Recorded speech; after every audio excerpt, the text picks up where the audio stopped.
আসসালামু আলাইকুম। আজ বৃহস্পতিবার 12ই অগ্রহায়ণ 5ই জমাদিল সানি 27শে নভেম্বর। বাংলাদেশ বেতার রাজশাহী। স্থানীয় সংবাদ পড়ছি মাহমুদ শওকাত। বিএনপি জাতীয় নির্বাহী কমিটির ত্রাণ ও পুনর্বাসক বিষয়ক সহ সম্পাদক ও রাজশাহী 3 আসনের বিএনপি মনোনীত প্রার্থী অ্যাডভোকেট শফিকুল হক মিলন বলেছেন, বিএনপি যখন ক্ষমতায় থাকে তখন দেশের মানুষ ভালো থাকে, দেশে উন্নয়ন হয়।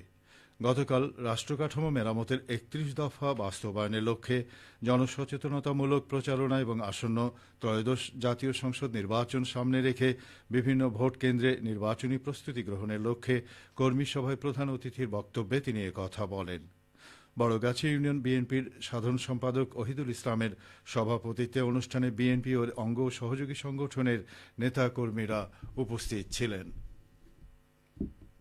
বগুড়ার সারিয়াকান্দিতে নারী ও শিশু অধিকার ফোরামের উদ্যোগে অনুষ্ঠিত নারী বিষয়ক সমাবেশে বিএনপির জাতীয় স্থায়ী কমিটির সদস্য ও ফোরামের আহ্বায়ক বেগম সেলিমা রহমান বলেছেন, নারী ও পুরুষের সমান অধিকারের জন্য বিএনপি সবসময় লড়াই করে আসছে। তিনি গতকাল পৌর এলাকার ফাজিল ডিগ্রি মাদ্রাসায় আয়োজিত বগুড়া 1 আসনে নারী ও শিশুর অধিকার প্রতিষ্ঠা বিএনপির নির্বাচনী অগ্রাধিকার শীর্ষক অনুষ্ঠানে সভাপতির বক্তব্যে একথা বলেন। এ সময় তিনি আরও বলেন, দেশের কিছু রাজনৈতিক দল আগামী জাতীয় সংসদ নির্বাচন বানচাল করার চেষ্টা করছে এবং একটি দল মিথ্যা প্রতিশ্রুতি দিয়ে নারীদের বিভ্রান্ত করছে। দল আর ধর্ম কখনোই এক হতে পারে না। বগুড়ায় অভ্যন্তরীণ আমন ধান চাল সংগ্রহ শুরু হয়েছে।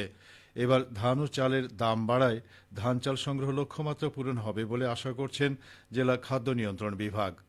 গত 20 নভেম্বর থেকে আমন ধান চাল সংগ্রহ অভিযান শুরু করে খাদ্য অধিদপ্তর, যা চলবে আগামী 2026 সালের 28 ফেব্রুয়ারি পর্যন্ত।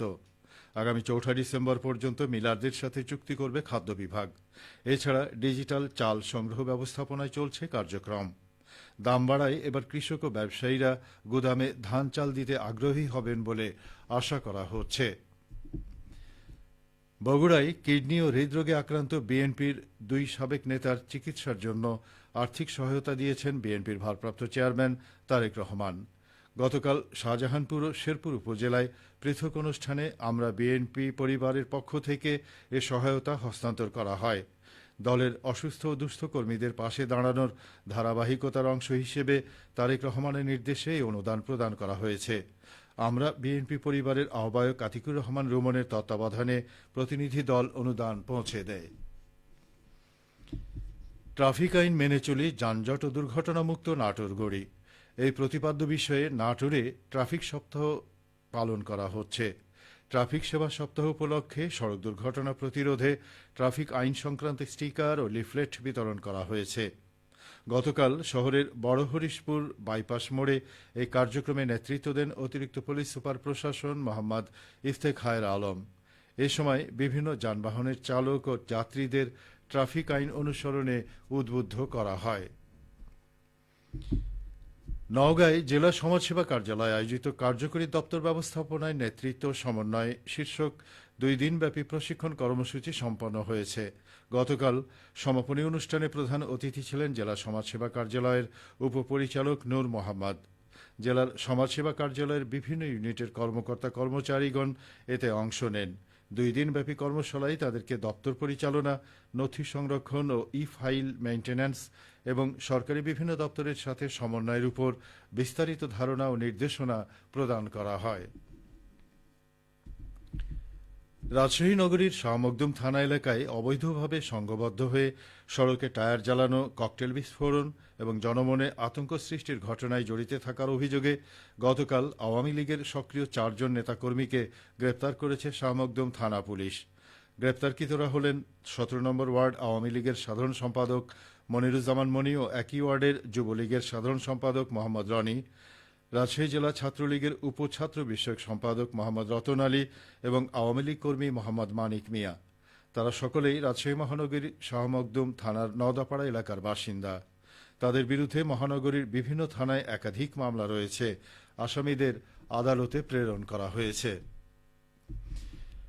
রাজশাহীর দুর্গাপুর উপজেলায় প্রশাসনের হস্তক্ষেপে 14 বছরের এক কিশোরীর বাল্যবিবাহ বন্ধ করা হয়েছে। গতকাল উপজেলার মাড়িয়া ইউনিয়নের শাহবাজপুর গ্রামে এই অভিযান পরিচালনা করা হয়।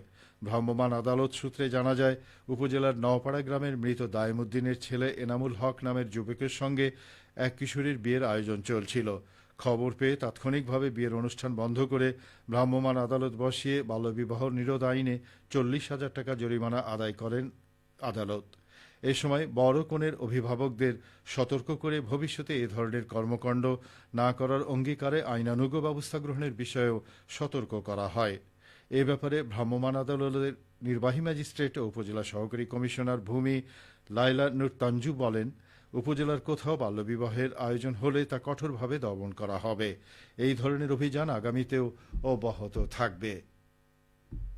সবশেষে আবহাওয়া। আজ সকাল 6টায় রাজশাহীতে তাপমাত্রা ছিল 15.2 ডিগ্রি সেলসিয়াস। এ সময় বাতাসে আর্দ্রতার পরিমাণ ছিল 92%।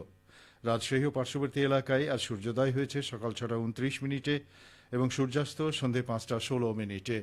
সংবাদ শেষ হল। আমাদের পরবর্তী স্থানীয় সংবাদ দুপুর 12:10।